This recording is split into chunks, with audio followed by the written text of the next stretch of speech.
and girls! Today I have Annabelle and Rex with me, and we are going to read a story and talk to you guys about characters. So the characters are the people or the animals in stories. So in this story, when I'm reading, I want you to think about this when you hear a character. The words. What does the character say throughout the story? I want you to think about actions. What does the character do throughout the story? And I want you to think about feelings. How does the character feel throughout the story?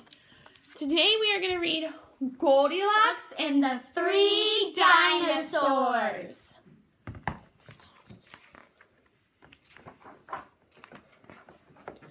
Okay. Once upon a time, there were 3 dinosaurs.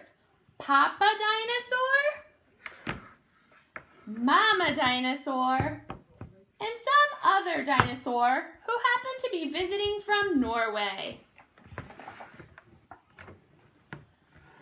One day, for no particular reason, the 3 dinosaurs made up their beds, positioned their chairs just so, and cooked 3 bowls of delicious chocolate pudding at varying temperatures.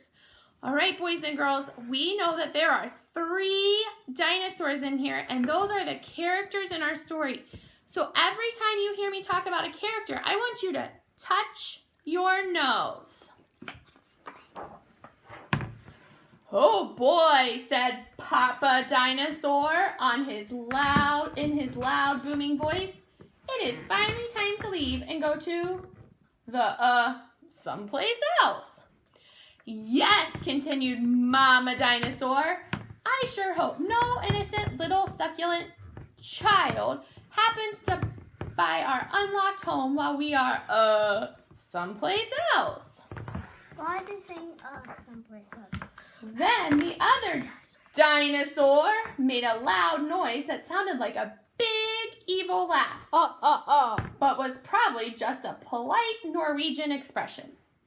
The 3 dinosaurs went someplace else and were definitely not hiding in the woods, waiting for an unsuspecting kid to come by. Sure enough, 5 minutes later, a poorly supervised little girl named Goldilocks came tripping along. Just then, the forest boomed with what could have been a dinosaur yelling, "Gotcha!" But I'm pretty sure it was just the wind. The loud noise was immediately followed by another loud noise that sounded kind of like, "Be patient, Papa Dinosaur. The trap is not yet sprung." But that could have been a rock falling or a squirrel. Either way, Goldilocks was not the type of little girl who listened to anyone or anything. For example, Goldilocks never listened to warnings about the dangers of barging into strange enormous houses. So as soon as Goldilocks came across a strange enormous house, she barged right in. Inside, Goldilocks immediately smelled the 3 bowls of delicious chocolate pudding. Said Goldilocks, that chocolate pudding smells delicious. If only I could get all the way up to the top of that counter. Then Goldilocks noticed a very tall ladder. That just happened to be there and certainly wasn't left on purpose. Goldilocks climbed up the ladder and found herself face to face with 3 gigantic bowls of chocolate pudding. The first bowl of chocolate pudding was too hot, but Goldilocks ate it all anyway because, hey, it's chocolate pudding, right? The second bowl of chocolate pudding was too cold, but who cares about temperature when you've got a big bowl of chocolate pudding? The third bowl of chocolate pudding was just right, but Goldilocks was on such a roll by now, she hardly noticed.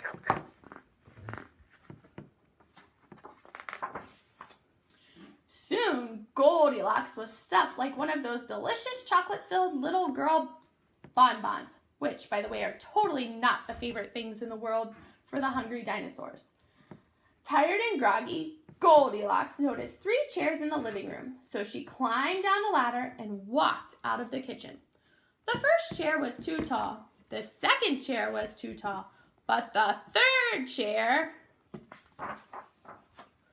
was too tall.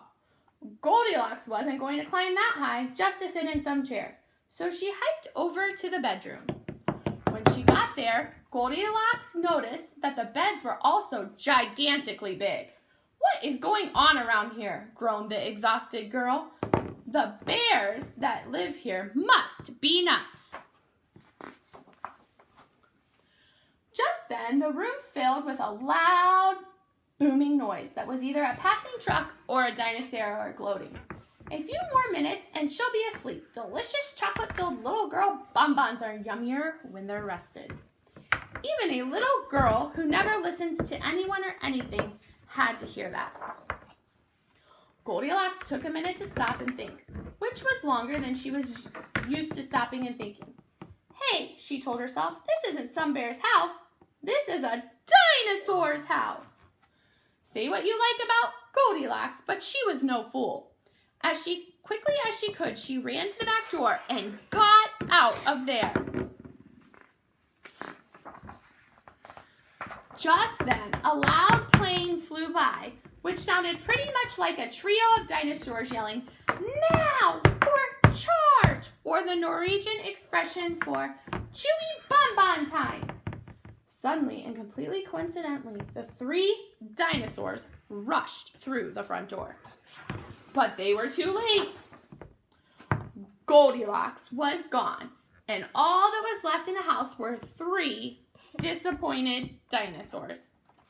The end. And the moral is, if you ever find yourself in the wrong story, leave. And the moral of the dinosaur is, lock the back door. All right, boys and girls, so let's review who our characters were in the story.